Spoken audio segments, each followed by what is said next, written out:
आप जब प्राणायाम कर रहे हो, योग कर रहे हो ना, तो आपके खाने की इच्छा भी कम हो रही है। ऐसा स्वाभाविक रूप से होता है, ये लेप्टिन लेवल डाउन जाने से ऐसा होता है। अब अगली बात, शुगर के लिए एक तो निश्चिंत रहें।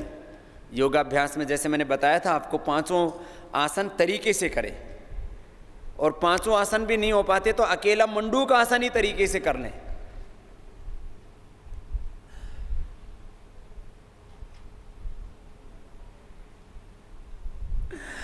तो ही और कपालभाति। अब दवा के तौर पर मधुमेह में कपालभाति का रोल ये है कि 30 मिनट तक करवा देते हैं हम ये, और आसन जो है वो 10 से 15 बार तक करवा देते हैं। इसमें एक तो हम मधुनाशिनी देते हैं,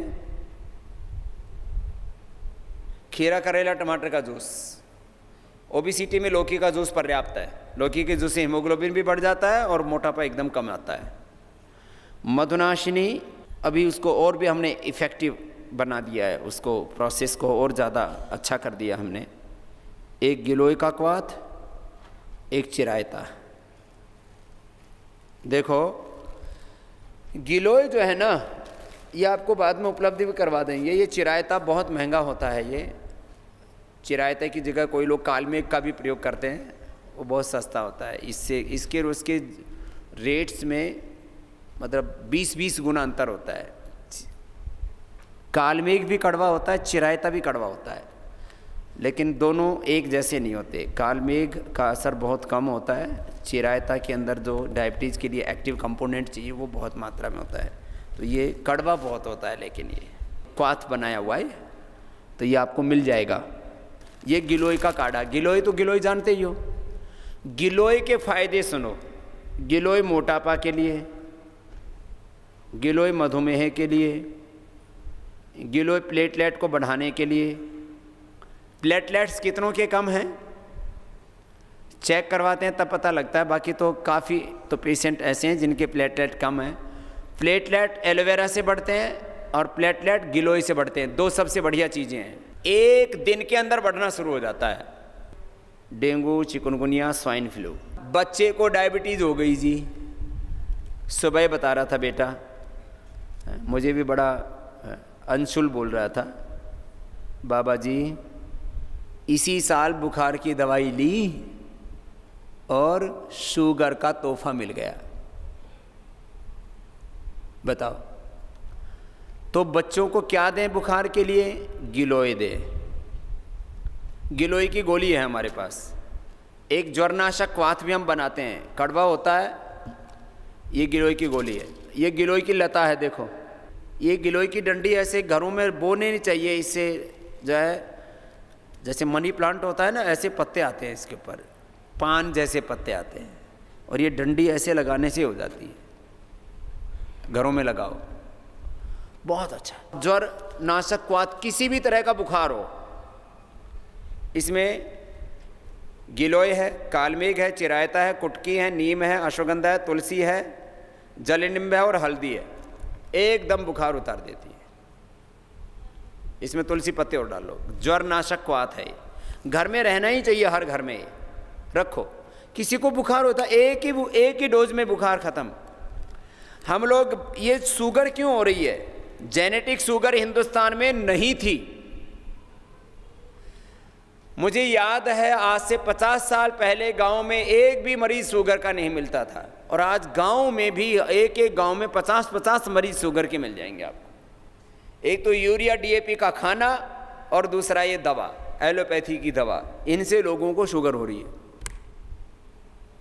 शुगर हिंदुस्तान के लोगों के जीन्स में नहीं थी, अब तो आ गई है बहुतों के।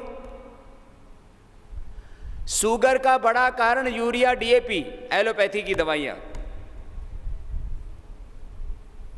तो बच्चों को बुखार हो जाए तो ये ज्वरनाशक क्वाथ दो, ज्वरनाशक वटी दो, गिलोय दो, गिलोय का काढ़ा पिला दो, गिलोय की गोली खिला दो, बुखार कंट्रोल आ जाता है।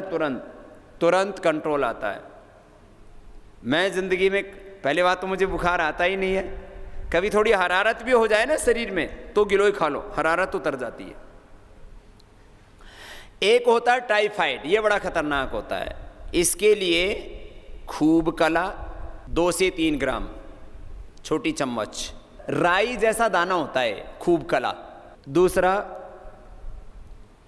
मुनक्का, तीसरा अंजीर, 3 अंजीर, 5-7 मुनक्का और करीब 3 ग्राम खूब कला।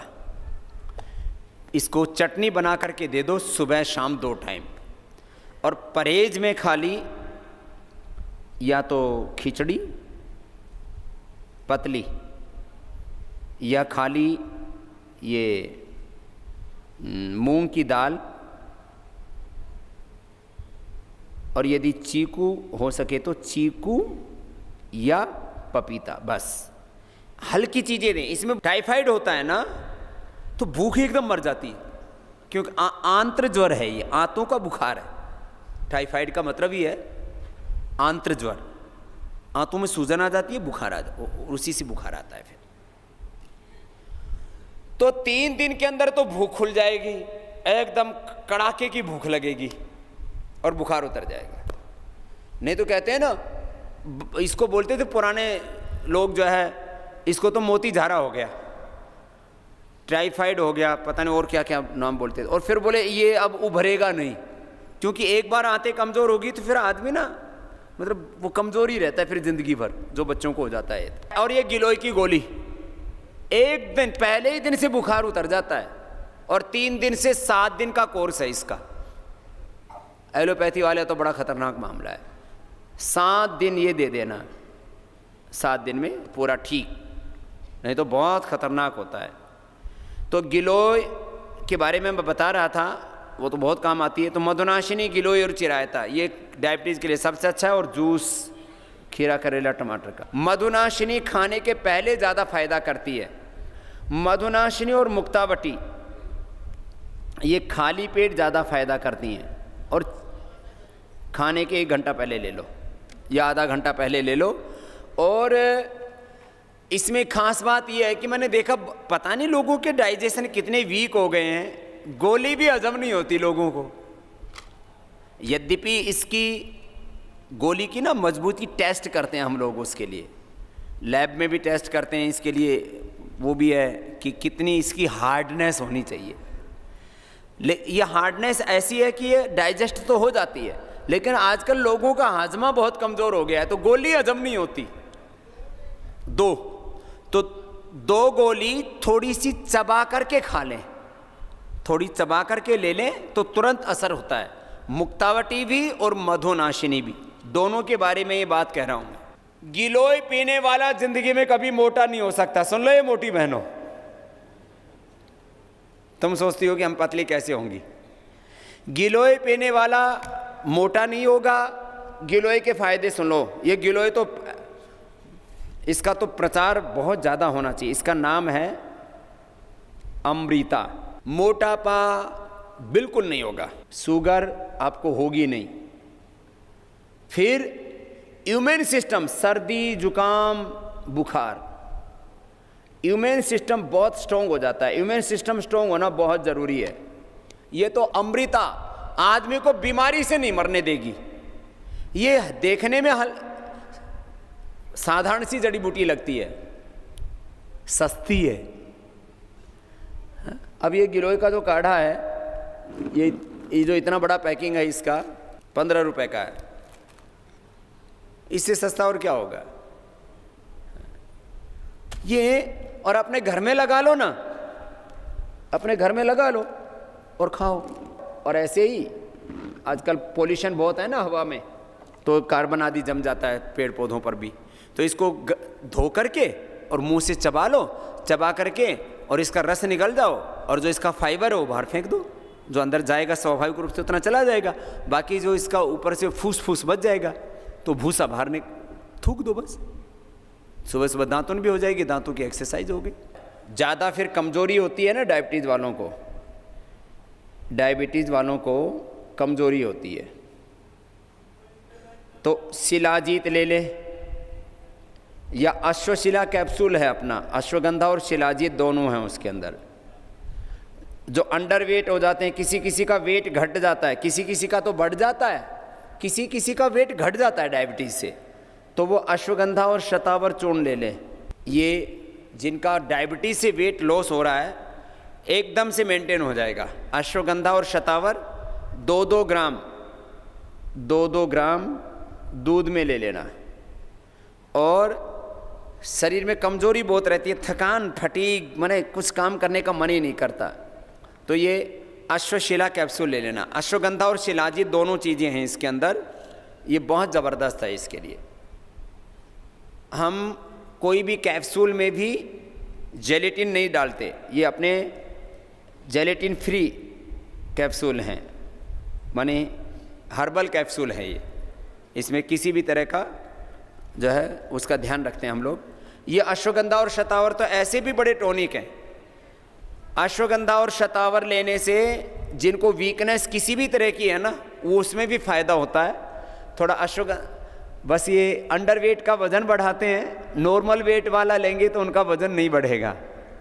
किसी किसी को बहुत कमज़ोरी होती है, शरीर काम ही नहीं करता, मतलब हाथ पैर पूरा शरीर ऐसे एकदम जैसे निढाल सा हो जाता है, कुछ ताकत ही नहीं रहती। तो ये डायबिटीज़ और डायबिटीज़ के कारण से जो कमज़ोरी आई उसके लिए बता दिया आपको, क्योंकि डायबिटीज़ के कॉम्प्लिकेशंस बहुत हैं। तो डायबिटीज़ का एक कॉम्प्लिकेशन है आँखों की कमज़ोरी, उसके लिए तो अनुलोम विलोम और आप दृष्टि आई ड्रॉप डालिए। दूसरा किडनी के लिए आपको चंद्र प्रभावटी थोड़ा सा ले लीजिए, कपालभाति करते रहिए, और कपालभाति अनुलोम विलोम से डायबिटीज़ के कॉम्प्लिकेशंस कंट्रोल हो जाते हैं। कुछ लोग ऐसा बोलते हैं कि करेला का जूस ज़्यादा पिया जाए तो आँखों के लिए नुकसान करता है, लेकिन वो ज़्यादा नुकसान करेगा ना, आपको एक ही करेले का जूस पीना है, इसका मतलब ये नहीं कि आप बहुत ज़्यादा पिए, उससे पेट भी साफ होता है। एक करेला लेना बस, एक खीरा, एक करेला, एक टमाटर, ज़्यादा नहीं। अति से तो भाई कोई भी चीज़ नुकसान करेगी ना। तो डायबिटीज़ के कॉम्प्लिकेशंस का भी मैंने साथ में बता दिया। ऐसे ही ब्लड प्रेशर का कॉम्प्लिकेशन क्या होता है, देखो बीपी के लिए बताते हैं। अभी बीपी के लिए मुक्तावटी लौकी का जूस, लौकी का जूस तो सबके लिए रामबाण है। लौकी का जूस बहुत अच्छा है, इसमें आंवला थोड़ा डाल लेते हैं तो टेस्टी भी हो जाता है और इफ़ेक्टिव ज़्यादा हो जाता है, इससे अधिक लाभ होगा। दूसरी चीज़ मुक्तावटी, ये 2 गोली खाली पेट, किसी को दोनों समय, किसी को एक ही समय से काम चल जाता है। इसके लिए योग में अनुलोम विलोम, भ्रामरी, उद्गीत और ध्यान योग श्वासों पर, अनुलोम विलोम, भ्रामरी, उद्गीत, श्वासों पर ध्यान योग, शीतली, शीतकारी और चंद्रभेदी शवासन, ये 8 चीज़ें करें। क्या बताया, अनुलोम विलोम, भ्रामरी, उद्गीत, ध्यान योग श्वासों पर, शीतली, शीतकारी, चंद्रभेदी। बाएं से लिया और दाएं से छोड़ दिया, रोकना मत ज़्यादा।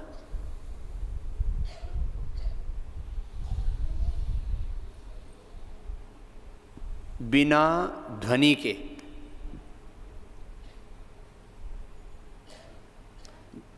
बीपी के कॉम्प्लिकेशंस क्या होते हैं, बीपी के कॉम्प्लिकेशंस में एक तो हार्ट की प्रॉब्लम, हार्ट अटैक, दूसरा पैरालिसिस, ब्रेन हेमरेज, तीसरा और चौथा किडनी फेलियर। अनुलोम विलोम प्राणायाम तो रामबाण है पैरालिसिस वाले। मैंने 15 दिन में लोगों को ठीक किया है, जो ताज़ा पैरालिसिस हो जाता है उसको, और जो पुराना पैरालिसिस है वो भी उसमें 3 महीना 6 महीना लग जाता है। आधा घंटा करने से 15 दिन में पैरालिसिस का पेशेंट रिकवर हो जाता है, इतना ज़बरदस्त लाभ होता है। ब्रेन हेमरेज होगा ही नहीं, ब्लड प्रेशर बढ़ेगा ही नहीं। कितने भाइयों का ब्लड प्रेशर नॉर्मल आ चुका है, जिनको ब्लड प्रेशर हाई था, ब्लड प्रेशर नॉर्मल आ गया, अभी दवाइयों की ज़रूरत नहीं पड़ रही एलोपैथी की, हाथ उठाइए ज़रा। एलोपैथी की दवाइयों की ज़रूरत नहीं पड़ रही, हाथ हिलाइए ज़रा एक बार। ये बहुत बड़ी बात है, बहनों में भी भाइयों में भी। बाकी लोग भी इनका एक बार अभिनंदन कर दीजिए, बहुत ज़रूरी है। लोगों में भ्रांति ऐसी फैला रखी है ब्लड प्रेशर केरेबल डिजीज नहीं है। अरे कुछ भी नहीं है ब्लड प्रेशर, खाली स्ट्रेस होने से। देखो ब्लड प्रेशर के कारण बताता हूं। एक तो इसका कारण है स्ट्रेस, दूसरा इसका कारण है किडनी, तीसरा इसका कारण है हार्ट और कोलेस्ट्रॉल, चौथा कारण है मोटापा, पांचवा कारण है जेनेटिक, छठा कारण है पित्त बढ़ना, पित्त बढ़ जाता है शरीर में, सातवां कारण है पानी कम पीना। ये कारण है बेसिक जिनसे ब्लड प्रेशर बढ़ता है। आठवां कारण, ये कारण नहीं होने के बाद नमक खाने से बढ़ता है, होने के बाद नमक ज़्यादा खाया। ऐसे पहले भी जब ज़्यादा नमक खाते हैं तो ये हमारे नर्वस सिस्टम को डैमेज करता है अंदर से। ये 7-8 कारण हैं भाई, इनको ध्यान रखो। स्ट्रेस, आप जैसे ही प्राणायाम करते हैं तो स्ट्रेस डाउन चला जाता है, कपालभाति से किडनी अच्छी हो जाती है, हार्ट और कोलेस्ट्रॉल कंट्रोल आ जाता है, मोटापा कंट्रोल आ जाता है, जेनेटिक स्ट्रक्चर चेंज होता है प्राणायाम से अपने आप ऑटोमेटिकली। माने जो एक नॉर्मल आदमी का जेनेटिक स्ट्रक्चर होना चाहिए। मैं बहुत परेशान था इस बात को लेकर के कि आने वाले 200-250 सालों के बाद तो लगभग 90% लोगों के जेनेटिक जीन्स में बीमारियां आ जाएंगी, बीपी, शुगर, कैंसर। कैसे बचेंगे लोग? प्राणायाम करने से। देखो जीन्स के बारे में एक बात सुन लो, जैसे कोई देसी गाय है, उसको अमेरिकन से क्रॉस करवा दिया सांड से, या इंजेक्शन लगा दिया उसको अमेरिकन जो है उसका नंदी का, अब वो गाय देसी गाय नहीं बन सकती। एक बार जिसका जेनेटिक स्ट्रक्चर चेंज हो गया पशु का, उसका वापस वो मूल जेनेटिक स्ट्रक्चर, इसलिए मूल प्रजातियों को बचा के रखा जाता है। ये बहुत बड़ा साइंस है, जेनेटिक साइंस। लेकिन आदमी के शरीर में किसी भी तरह का कोई जेनेटिक चेंज आ गया हो, प्राणायाम करके अपने मूल बेसिक जेनेटिक स्ट्रक्चर में उसको वापस लाया जा सकता है। ये बहुत बड़ी बात मैं इसलिए कह रहा हूं, आप में से काफ़ी लोग परेशान होंगे इस बात को लेकर के कि हमें डायबिटीज़ होगी, हमें मोटापा होगा, हमें हार्ट की प्रॉब्लम, हमारे बच्चों में भी ये तो ट्रांसफ़र होगी ही होगी। इसके ऊपर पूरी दुनिया में बहुत रिसर्च होता है। ब्रिटेन में भी एक बहुत बड़ा फाउंडेशन, उसका नाम ये वेलकम फाउंडेशन। मैं वहाँ पर गया, काफ़ी मैंने साइंटिस्टों से बात की। मैंने कहा भाई अभी तक तुम ये बताओ कि तुमने जेनेटिक स्ट्रक्चर के ऊपर इतने सालों से काम किया, इसके ऊपर हज़ारों करोड़ रुपए खर्च कर दिए तुमने, ये बताओ कि कौन सी बीमारी तुम ठीक कर पाए जेनेटिक? बोले जी ठीक तो नहीं कर पाए, अभी तो हमारा रिसर्च ही चल रहा है कि जेनेटिक स्ट्रक्चर्स में कैसे कैसे चेंज आता है, और हम लेकिन उसका सॉल्यूशन नहीं ढूंढ पाए। सीधे बैठो आप लोग, अब प्राणायाम भी करते रहो, मेरी बातें भी सुनते रहो, अगली कुछ बातें बताता हूँ। ये कपालभाति और अनुलोम विलोम ऐसे प्राणायाम हैं, इससे जेनेटिक स्ट्रक्चर चेंज हो जाता है, इसीलिए जेनेटिक बीपी ठीक हुआ है। आप में से जिनका जेनेटिक बीपी था, ऐसे 5-7 भाई 5-7 बहनें थी जिनका अभी 2 दिन में ही प्राणायाम से वो बीपी नॉर्मल आ गया। Genetic BP, genetic thyroid, genetic arthritis, genetic heart problem, genetic sugar हमने ठीक किया है।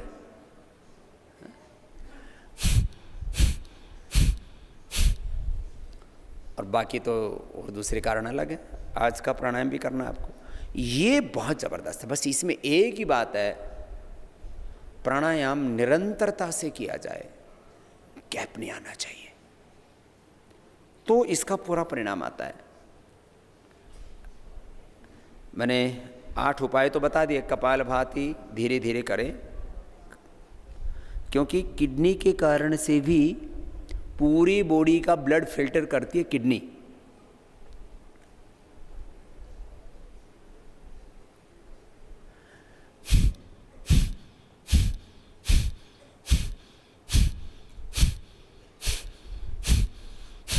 किडनी से कुछ हार्मोन्स भी निकलते हैं, वो हमारे ब्लड प्रेशर को, हमारे माइंड को, बहुत चीज़ों को कंट्रोल करते हैं।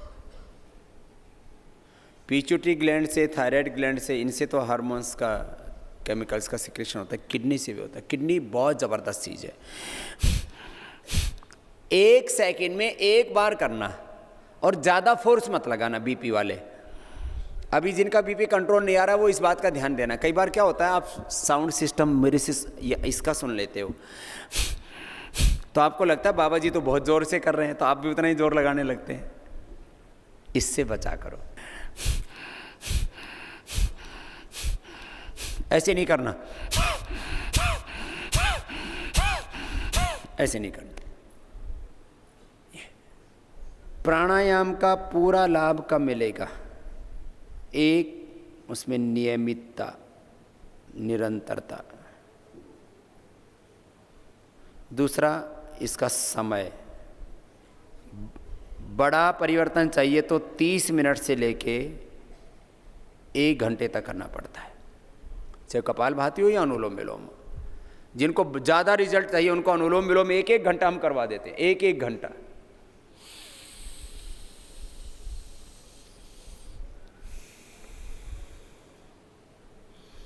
पाँच मिनट करने से बीपी डाउन आ जाता है, 5 मिनट से बीपी डाउन आ जाता है। मैंने बताया था कि जिनको फिर भी बीपी कंट्रोल ना आता हो तो स्पाइनल कॉर्ड के आइस से मसाज कर देते हैं, एकदम से बीपी कंट्रोल आ जाता है। स्टंट के लिए भी यही है। लो बीपी के लिए शिलाजीत लें, चंद्र प्रभावटी ले लें, अश्वगंधा का प्रयोग कर लें। अश्वगंधा या अश्वशिला, अश्वगंधा कैप्सूल भी ले सकते हैं, अश्वशिला भी ले सकते हैं। इसमें चंद्र प्रभावटी ले सकते हैं, अश्वगंधा पाउडर भी ले सकते हैं। और प्राणायाम पूरा करें। जिनका 40 तक आ जाता था ना बीपी, उनको भी हमने ठीक किया है। नीचे का 40 बड़ा डेंजर होता है, फिर उससे हार्ट या किडनी काम करना बंद कर देते हैं, उनको भी हमने ठीक किया है। तो लो बीपी भी, माताओं बहनों को काफ़ी को लो बीपी की टेंडेंसी होती है, तो ये लो बीपी उसमें फिर नमक पीती रहती हैं बार बार, फिर उससे और दूसरी बीमारियां हो जाती हैं। नमक जो है वो सॉल्यूशन नहीं है इसका। इसका सॉल्यूशन मैंने बताया भी आपको। चंद्र प्रभावती लीजिए, अश्वगंधा या अश्वशिला लीजिए, अश्वगंधा पाउडर भी ले सकते हैं, अश्वगंधा रिष्ट पीने का भी लिक्विड है, जिनको डायबिटीज ना हो वो सेवन कर सकते हैं, है ना। ये लो बीपी के लिए बताया। तो मैं कह रहा था आपको जेनेटिक स्ट्रक्चर चेंज करना है तो कपालभाति और अनुलोम विलोम आधा से 1-1 घंटा करवा देते हैं। जैसे किसी को बड़ी बीमारी है या जेनेटिक स्ट्रक्चर चेंज करना, genetic BP, genetic sugar, polycystic ovaries, hepatitis, rheumatoid arthritis, अभी ये सोराइसिस, तमाम तरह की चीज़ें बता रहे थे, इन लोगों के लिए ये ज़रूरी है। एक तो ये ब्लड प्रेशर वाले इस पॉइंट को ज़रूर दबाएं, ये एक्यूप्रेशर, ये बड़ा ज़बरदस्त है, एकदम से कंट्रोल आता है इससे बीपी। आप कपालभाति करते करते भी कर सकते हैं। अनुलोम विलोम में तो क्योंकि एक हाथ आपका ऐसे लग जाता है तो उसमें नहीं कर पाएंगे आप। कपालभाति करते करते ये पॉइंट दबा लीजिए, ये अलग से भी दबा सकते हैं। ये पॉइंट दबाने का भी एक्यूप्रेशर बड़ा लाभ करता है, रिंग फिंगर के टॉप पर। ये छोटी छोटी चीज़ें हैं लेकिन इसका लाभ बड़ा ज़बरदस्त होता है। जिनको भी ब्लड प्रेशर है, यूरिन प्रॉब्लम्स भी हैं, शरीर में गर्मी बहुत है, वे जौ का दलिया और जौ का आटा खाएं। है ये छोटी सी बात, लेकिन ये बीपी के लिए और जिनके शरीर में गर्मी बहुत रहती है, हॉट फ्लैशेस और यूरिन इन्फेक्शन, उनके लिए ये औषधि है। जौ का दलिया खाओ सुबह सुबह। जौ का दलिया हिंदुस्तान में हमने पहली बार बड़े रूप में उपलब्ध कराया। राजस्थान और दक्षिण हरियाणा में लोग घाट की राबड़ी और ये खाया करते थे। उसको रात को पका के रख दिया और सुबह उसमें छाछ या दही मिला करके खाते थे। इससे लू बिल्कुल नहीं लगती और ताकत बहुत होती है इसके अंदर। धातु रोग भी दूर हो जाते हैं इससे। माने बीपी धातु रोग, शरीर में किसी भी तरह की कमजोरी, गर्मी और यूरिन की दिक्कत। ब्लड प्रेशर वालों के लिए तो औषधि है ये, लेकिन ठंडा होता है थोड़ा, तो किसी किसी को थोड़ा जोड़ों में दर्द होता है, तो ऐसा इतना भी ठंडा नहीं होता। सबसे ठंडा तो शीशम का पत्ता होता है। किसी किसी को बहुत ज़्यादा जैसे शीशम और बेल पत्र, इससे किसी किसी को पित्त वृद्धि होने से बीपी और शुगर होता है। गर्मी से शुगर भी होता है, बीपी भी होता है। तो बेल पत्र और शीशम का पत्ता, इसको पीने से बहुतों का शुगर और बीपी दोनों कंट्रोल आ जाता है। ये बीपी के लिए भी और शुगर के लिए भी। बेल पत्र 5-7 बेल के पत्ते और 5-7 शीशम के पत्ते पीस के पीने से बहुत अच्छा।